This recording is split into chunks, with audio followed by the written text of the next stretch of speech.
Philadelphia. It is a big city with big nicknames. The birthplace of America, the cradle of liberty, the city of brotherly love. With a population of over 1.5 million people, it is America's fifth largest city. But this isn't a big city story.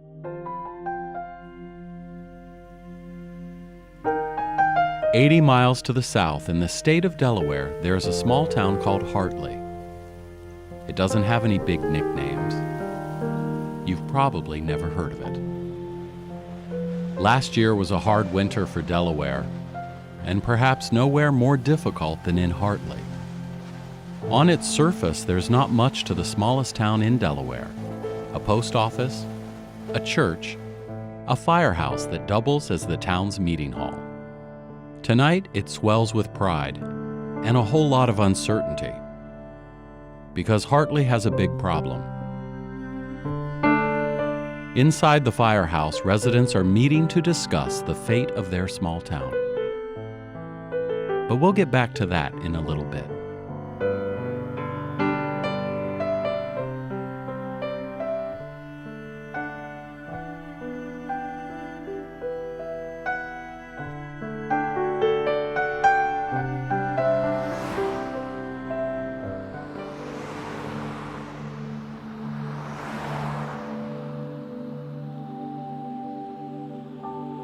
The traffic rarely stops here. Of course, unless you live in Hartley. There aren't many places to stop.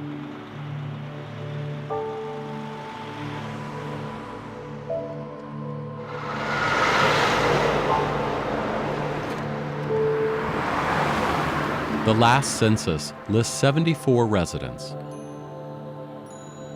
But some say that's wrong. Some say there are 75.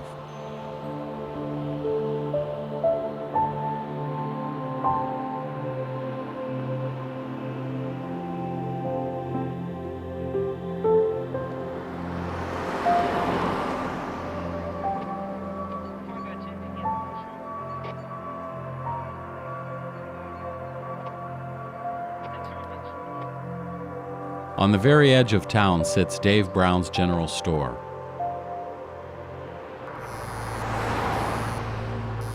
If the town is a body, then this is certainly its heart.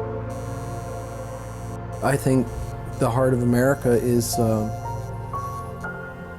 alive. I think what happens is that people become numb to things that are going on around them. Dave Brown's daily routine is the same. It's a short drive into town to open his store at 9 o'clock. There's not much traffic going in this direction. A lot of folks just gave up. Like the grand opening. I don't like to see where things are going. There's always hope. We have to hope. We have to hope for something. Hartley Feed and Hardware Company hasn't changed much since Dave and his father opened for business nearly 20 years ago. Modest and rough around the edges, it has no running water. An outhouse hides around back. The shelves are a mishmash of wares. A jar sits on the counter, accepting donations to keep the town's lights on. We actually had a winter storm, and the snow was falling and it was deep on the roads and everything was quiet in town. We see this white animal come running down the center line of the road. Thought it was some sort of deer, you know, or a figment of our imagination. The fellow that worked for me, him and I went and we tackled it. And it turned out it was an alpaca that had gotten loose from a farm about 4 or 5 miles from here. So we bring it in and we put it in the garage. We don't know what we're going to do with this thing. And a few minutes later, here comes a guy in a truck, and he walks in and he says, "You haven't seen an alpaca running loose, have you?" I was like, "Yeah, it's in the garage. Please go get it." I have a lot of customers that come in that are a few years older than me, and they talk about growing up and, you know, how things used to be and how things are now. And nobody wants to see that. It kind of pulls everybody down. The old-timers and local Amish drop by Dave's store throughout the day. rarely to buy, sometimes to pawn, sometimes to just say hi, to Dave, to each other, and the coffee is always hot. One day, Dave says, he wants to install a cooler to sell milk and soda. You can usually find the Liars Club, as they are affectionately known, trading stories in the back room. Jim Rodemack had that little print shop in there, yeah. And we were sitting in there one day, and I was talking to Jim, and I heard crash, and I looked up just enough to see the upper front of a Ford sliding down the back of Jim's car. And wasn't too much longer, I think we parking one side only. We had a railroad track went through town and the whole 9 I do remember. This is Pete Morris. Like his father and great-grandfather before him, he was also Hartley's town president for a stretch. And like his grandfather, something of a fighter himself, he once chased a resident down the street after a cussing match nearly turned to blows over how the resident was maintaining his property. Pete is married to Suzanne Morris, who herself is about to step into the fighting ring. But we'll talk about that later.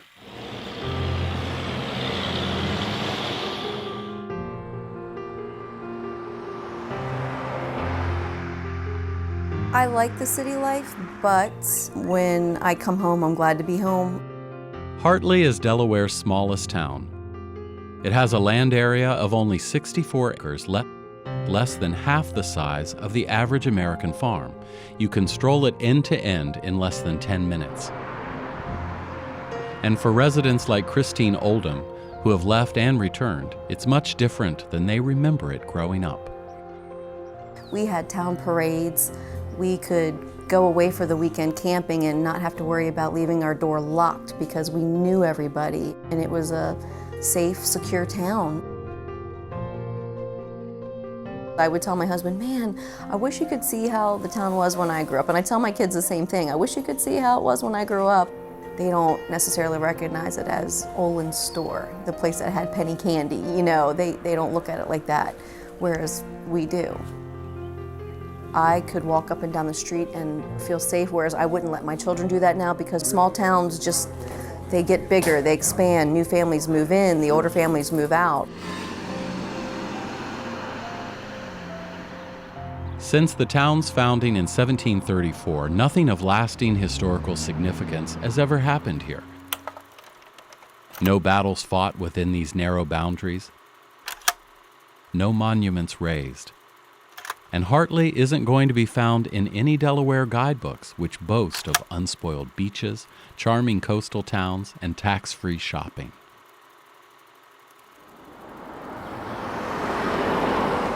What the Supreme Court decided is essentially this. It's not the company's money. So if you can't find the person, should the money be kept with the company, or should it go at least to benefit the general public? About 20 minutes away is Clayton. It's a familiar scene: coffee, conversation. We're a state of less than 1 million people. We Delawareans are spoiled when it comes to that because I'm one of 41 representatives. I represent somewhere around 15,000 voters. That's it. That's a very small number compared to most other states. A little young, a little brash, and always shaven. They want to put a dollar store in Hartley.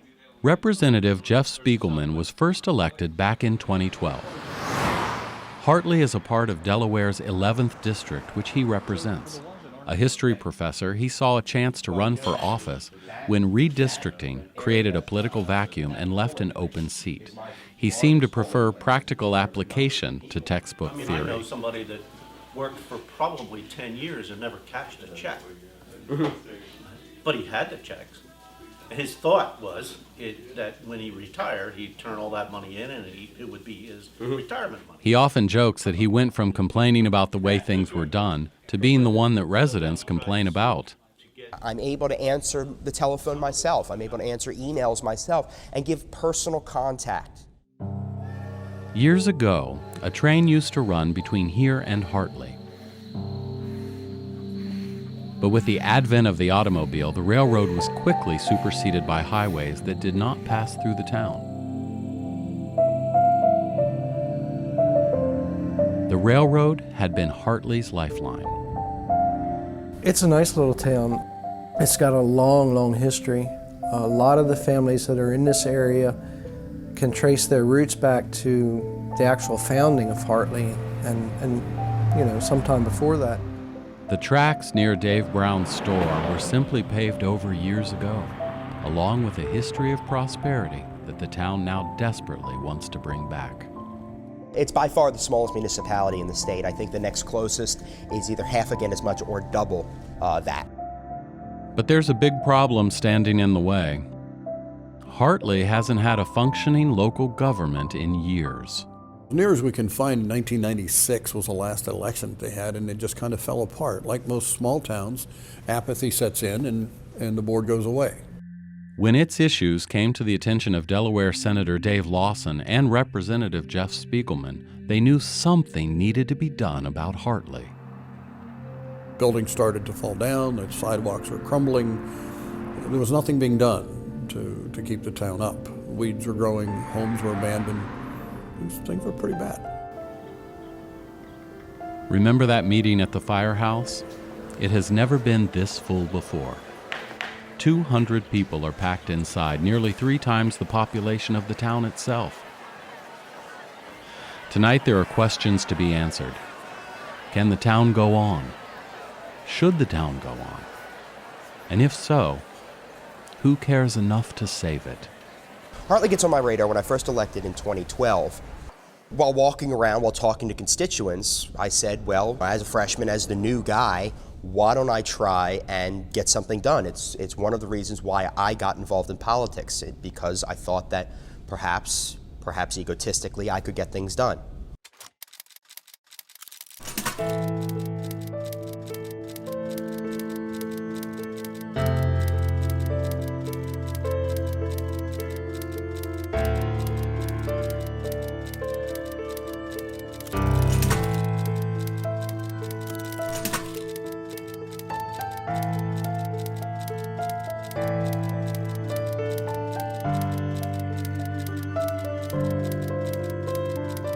With no local government in place for the past 5 years, there's been no way to collect taxes, which means there's been no money to pay the bills.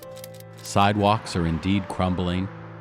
Houses and buildings have fallen into disrepair. The streetlights in Hartley remain on, but no one knows for how much longer. We haven't had a tax bill in 5 years, I believe. We need to start getting the taxes out again, collecting taxes again. And we may have to raise taxes a little bit. Hartley now faces disincorporation. If action isn't taken, it will be absorbed by the county and cease to exist as a town. I was just like, no, I don't want them coming in and taking over, my town. And I think everybody there felt that way, like this is our town, they can't come in and just take it away from us. And there was a lot of people that I hadn't seen in years there, like familiar faces that didn't necessarily recognize me because, I've grown up. We're talking about the survival of the community. As a business owner, if I can't pay my bills, I can't keep my doors open. So if the town can't pay their bills, there's no reason to even exist. After years of flying under the radar without a local government, what finally brought Hartley to the state's attention was a complaint about one of its properties. Citizens who contacted me about one specific property in town that is laughingly called the Tire House because of its most prominent feature scattered around its yard. And it became rather a discouraging local landmark. Decrepit and filthy, the property is a welcome mat to squatters and vermin. Littered with garbage and stacks of old tires, collecting water, creating a breeding ground for swarms of mosquitoes. People living in the house scrap the steel belts for cash, and with nowhere to recycle the rest, the tires pile up and rot for years. The town had approached them on numerous occasions to try to get things cleaned up. It just seemed like everything they did, there was no response, so no improvement. Christine Oldham actually grew up here, that is, before it became the eyesore it is today. Her great-great-grandparents built it in the late 1800s. It has since changed ownership several times since her grandmother last lived there. She would be, sad about her house, but at the same time, I think she would just be looking at more or less the importance of the community. A house is just a structure, but a town is something much more than that.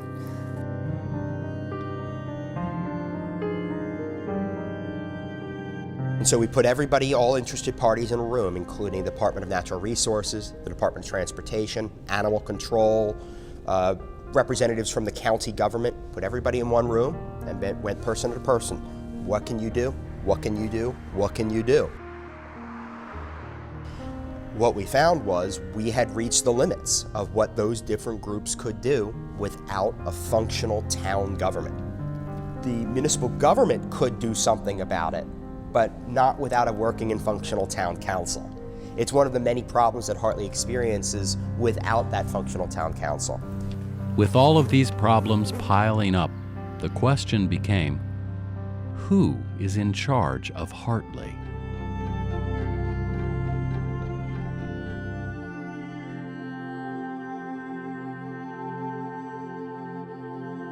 The bounds and limits of the town of Hartley are hereby established and declared to be as follows. Empowered by a town charter, a local government can make choices on behalf of its residents. It can make rules. It can negotiate with businesses. It can pay bills. The current iteration of Hartley's charter dates back more than 30 years, and it gives the town exactly that: the authority to operate as a town. It outlines things like sidewalk maintenance and tax collection and establishes the town limits of land and of power. The town borders are, I believe, 111 feet on either side of the main road. That's it. And there are actually yards in the town where part of the yard is in the county and part of the yard is in the town. The charter makes it pretty clear what the government of Hartley should look like. Its council needs to be made up of 5 people, and each of them needs to have been a Hartley resident for at least a year prior to the election. They must also be current on their property taxes, wherein lies a catch-22. Can anyone be current on their taxes when there is no one tasked with collecting them? How can they even be calculated? As for an election itself, according to the charter, it was impossible since there was no existing council to ratify the results. One issue the town charter doesn't seem to cover is how to engage a shrinking and increasingly apathetic population. In a small town everyone claimed to care so much about, why are people leaving? A lot of folks bought property in town here for rentals. But as small as the town is, we need some folks that want to move in and purchase their home, want to live there for a long time, get involved with the community and help us get us straightened out, get back on track. Reporter Jeff Brown has been documenting the town sliding away for years. He writes for the Dover Post. It was a much more prosperous town at one time, had more people, had businesses here. People remembered that. And they probably realized that it might not ever be that way again. No small town in America is the way it was 100 years ago. Well, a lot of things got tore down, especially in that 4-year period I was in the service. The town completely had a different look when I got back after 4 years.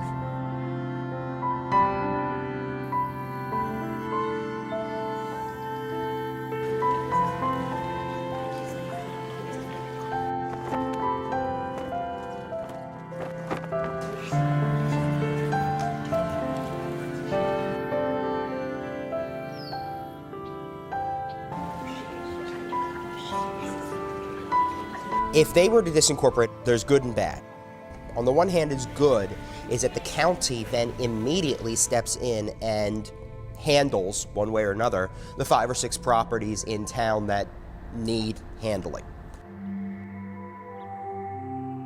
The county then assumes the debt of the town. The bad thing for the town is that the town loses its local identity. It goes away. It just becomes another piece of unincorporated Kent County. And so there's a significant amount of pride is lost. I knew we were struggling to get people on town council, but I didn't realize it was that extensive. I just didn't realize that there was only one. According to resident Mark McGuire, there is one person who hasn't officially resigned from the old town council. Raymond Morris may not have realized it at the time. He may have just become Hartley's most important resident. He was standing as the president because he was the only one left. Could this last man standing be enough to save the town? If only it were that simple.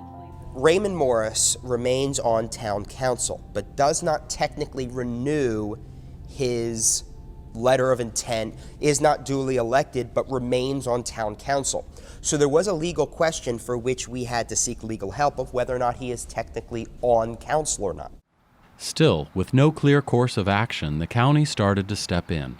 Their solution: dissolve the town charter and do away with Hartley altogether. I've been to the cities. I can't wait to get home. I mean, it's just, it's a different feeling being able to sit on the porch at night and listen to the frogs, hear an owl hoot in the middle of the night, or a fox or something screeching across the field. In the city, the times I've been there, it was nothing but police sirens and fire department whistles and banging and carrying on. It's just totally different from what, the atmosphere that I'm used to coming up in. Although Hartley has always felt like home, it wasn't an easy decision for Dave Brown to build a store. It was a project he took on with his father. The building was already one of the oldest in Hartley. This building dates back to the 1860s to 1890s, somewhere in that era. And the first question when I went to look into the store was, what are you going to do with the building? And I was like, I want to fix it and just keep it, it's so cool. It's like something out of an old Western movie. You can't do this, you can't change the front. I was like, don't have any plans to. I said, I just like it, it's cool. The customer that lives on the farm behind me here came over one day and said she had found these signs up in the loft of one of the buildings on the farm. This sign is actually the original sign off in the feed mill that was behind here, and the plan is to put that on the wall above the beams. It means too much to me to put outside. In the 1930s, the building housed the West Dover Candy Company. They sold tobacco and sweets up and down the East Coast, and the railroad provided convenient distribution routes.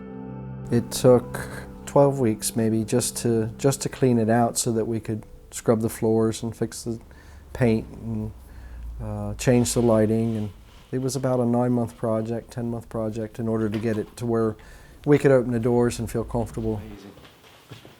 My father was a carpenter for 49 years, so I knew how to do a little bit of everything, so it just kind of fit.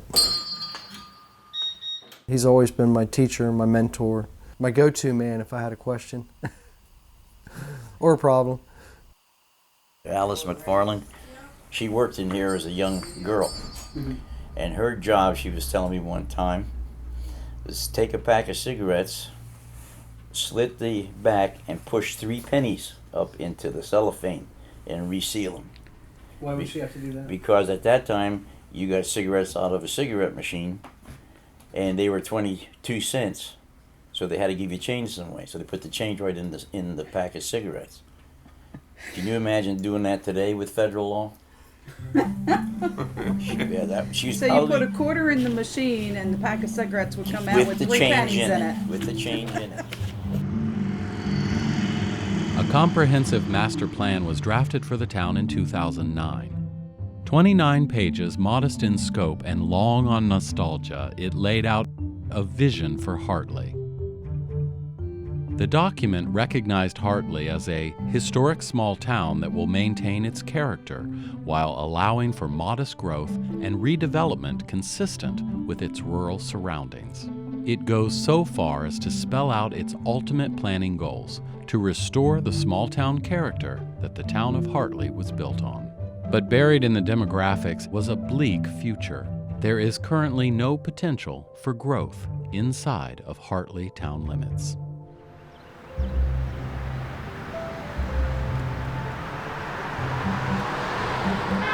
"20 miles to the east lies Dover, Delaware's capital. With a population of just over 37,000, it is the state's second largest city. It is also where most of the working people of Hartley commute every day, including Suzanne Morris, a Hartley resident for nearly a decade. Hartley's any small town in the country, in USA. We could be sitting in North Carolina. I'm sure there's hundreds of little towns in North Carolina that are in South Carolina or in New York, Western New York, that are the same situation as we're in.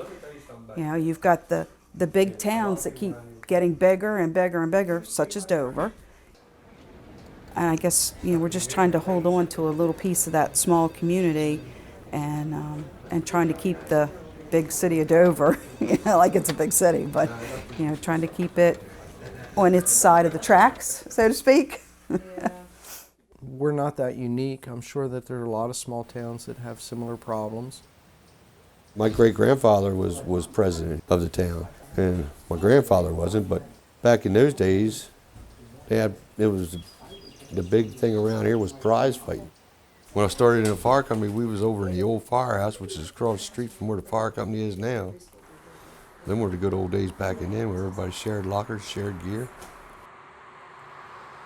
The company was organized in 1926. As a result of arsonists in town, burnt some of the buildings in town.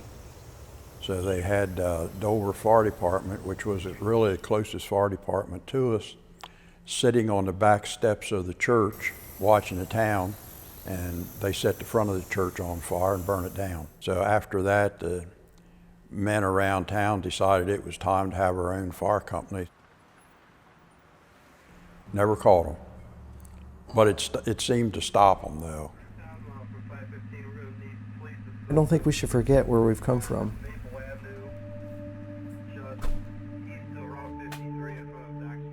It was a Clint Eastwood movie. It might have been The Outlaw Josie Wales. There was a quote in there, and it says, "Those who do not remember the past are deemed to repeat it." And that's always stuck in my mind.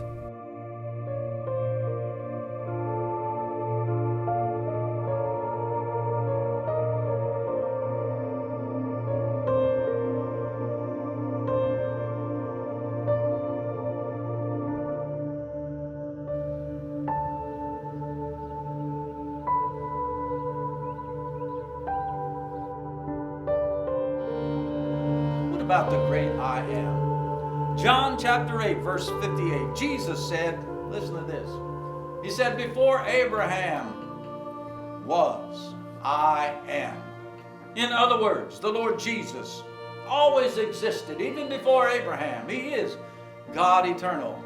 God the Father and God the Son, they are one God. Jesus is the great I am. John 6:32. Again, the Lord Jesus said, "I am." Yes, I am the bread of life. Folks, the bread of life is food for the soul. John 6:33, "For the bread of God is him who cometh down from heaven and gives his life for the world." Thank God this bread of life, listen, is nothing less than the living Word of God. John 1:1, "In the beginning was the Word. The Word was with God. The Word was God. God said, this is my name forever. I am that I am." Even in a town the size of Hartley, the smallest distances can have tremendous consequences.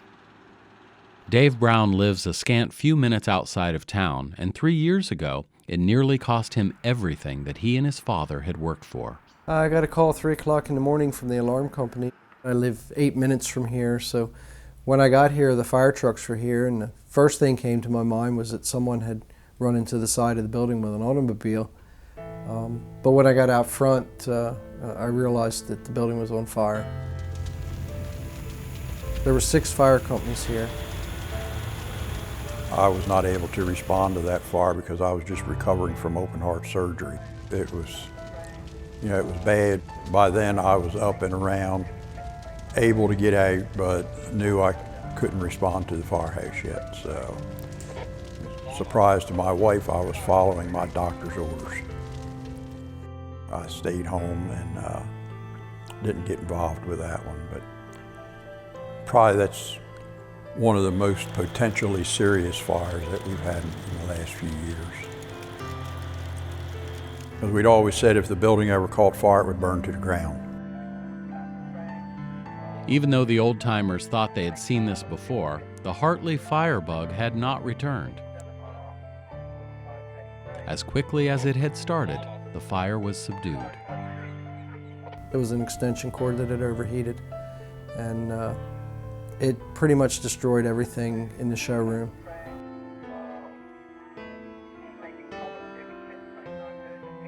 The structure looked even worse in the rising sun. There was now no store in Hartley, just the charred, twisted remnants of an old building. What at first seemed like a simple building fire had the potential to demoralize an entire town. But maybe it wasn't quite as bad as it first appeared. Guys were able to get in there and knock the fire down and basically save the structure of the building.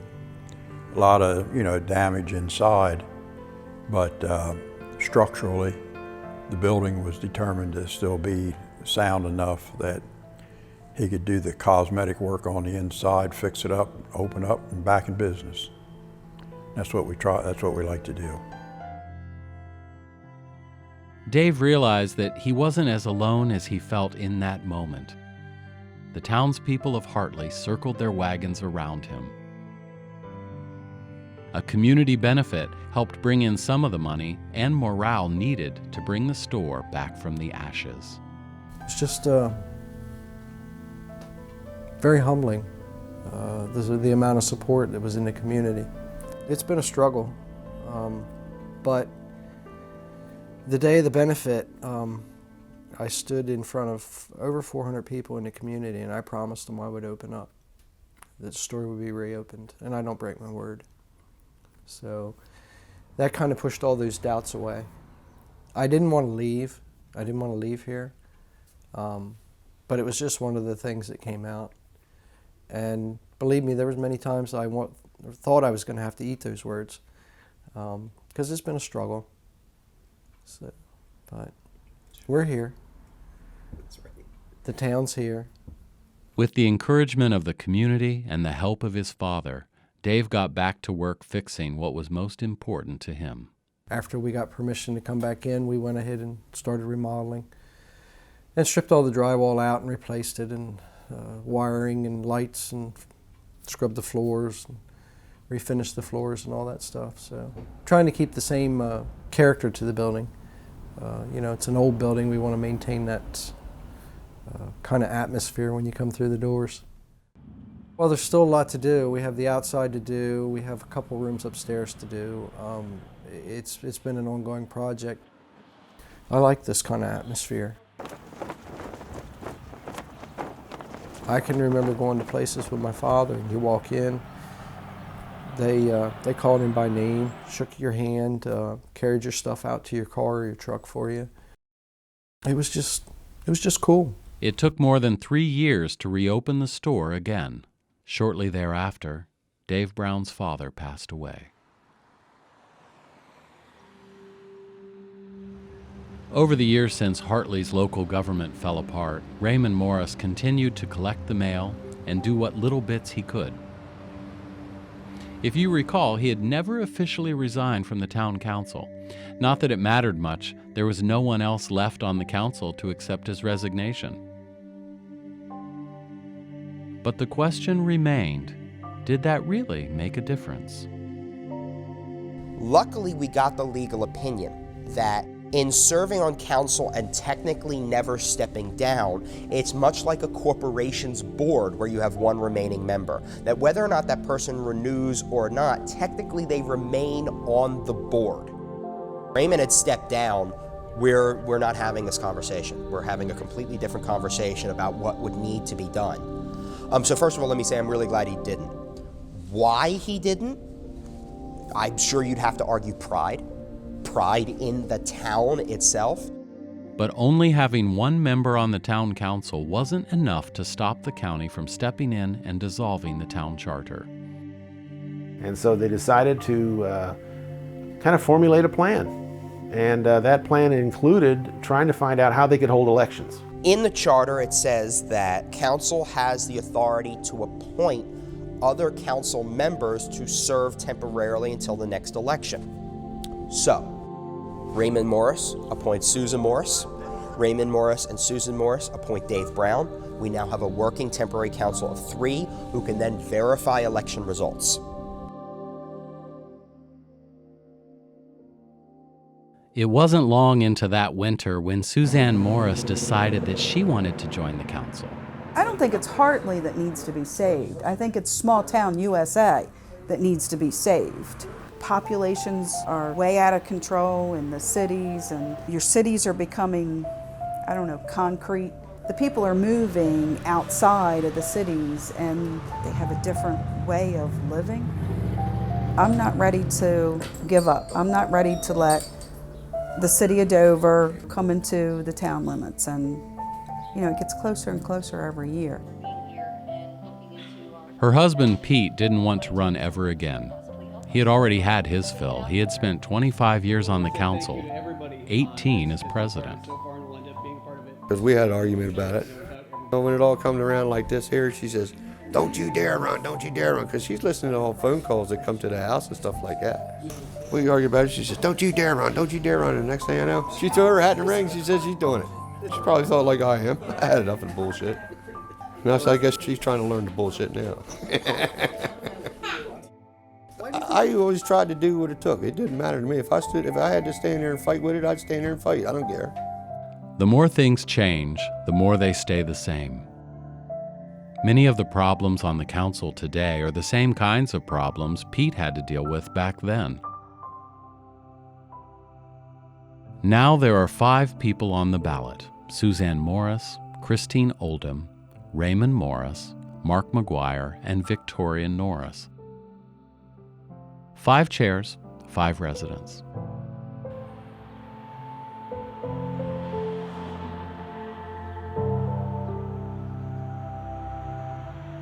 Dave Brown is conspicuously absent from the list of people on council. It wasn't for a lack of desire. Even though he has a business in Hartley, he doesn't live there. You have to live and reside in the town for a minimum of a year. Even though I was here more than I was at home, they said I didn't live here. I wasn't considered a resident. Is there anything that you were able to do about that?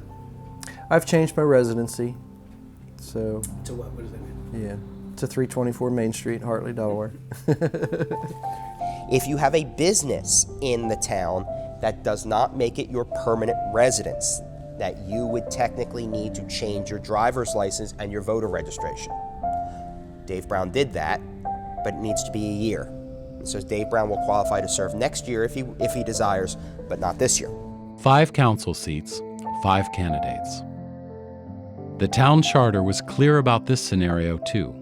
No elections needed to be held that spring. Each candidate would automatically be put on the town council. I want to show my kids that if you have the opportunity to help or make a difference, no matter how scary it is and no matter how big of a chance you're taking, I want to show them that you should still do it. Can 2 firefighters, a state worker, a nurse, and a daycare worker save a town? Small town America becomes even more important because it's the next step down. Because every one of the town council members of Hartley is one of 5 that represents 77 people. You can go to the person whose job it is to make decisions on your behalf and say, hey, Raymond, Suzanne, Mark, whoever, this is how things should be done. I just hope as many people that said they were going to help stick around and help. They initially wanted. That would be the best thing for this town. They initially wanted $6,800 from us, and I explained to her about our town. I said, we have no money, and we really don't have any way of generating money. But what I'm afraid of is like it's a new thing right now. It's a new fad. It's a new fad, I'm saying. That's how but it's a new fad. I said, you have to consider this, the size of the town, the amount of people that we have here. I said, there's just no way we can pay this. So if they could give you a date when they first build the town for an electric bill. It's going to be Delmarva and of course the town that would hold the records. It's unfortunate that town's records from 1940 aren't really here. When was the last tax increase? In town? Maybe the day they made tax in town. I don't know that there's ever been one. No, we're still at .002. We are the lowest in the state of Delaware. Maybe 6 months to a year down the road, you're probably going to be stuck with the same 5 people that's got the same ideas that they've had all along, but now they ain't got no goddamn help. So you're increasing it, 5 times. Have you thought long run about what the town can actually do with that money rather than break it even? Say we need $7,000 to pay the bills, but if we actually got $10,000, these are the things we can do if we increase yours from 57 cents to $7. I'm sure everybody here wants to see the town come back to life again. I remember what it used to be, and I can see what it can be again. So absolutely. I mean, I wish I could hit the lottery and just pay off the bill and then, revamp the town myself, but,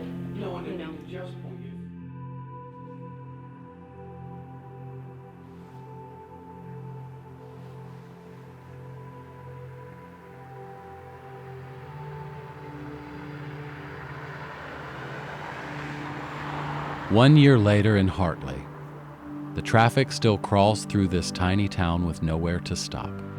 The sidewalks haven't been repaired yet, and the tire house is still an eyesore. A Family Dollar is set to break ground near the edge of town. We were 39 degrees this morning, so everybody is panicked and brought their heaters in to be serviced. I'm the only guy in town. In a typical year, I'll do, 150 of these. But those things don't matter so much. Some people like them, some people don't like them. But I would prefer to have something like this in case of an emergency than to have nothing at all. So. I think if you lose the small town business, you kind of lose the small town feel. Camaraderie and friendship and the guys come in and hang out here in the morning and we solve all the world's problems. Hartley is still a town. Hartley is the story of a man who built a store to honor his father. It's the story of a councilwoman and her husband. It's the story of a family of firefighters and the lives they've saved. It's kind of neat. I don't get time all the time to sit and talk with everybody, but I kind of perk up when I hear the old stories. They're kind of neat. For the first time anyone can remember, people care again. The borders of Hartley haven't grown yet. It's still the smallest town in Delaware. There's been some ups and some downs, some challenges. It's not quite as busy as I had hoped for because it's absolutely starting all over again. But we're not going to quit. The last census said there were 74 people living here. Now, there are 75.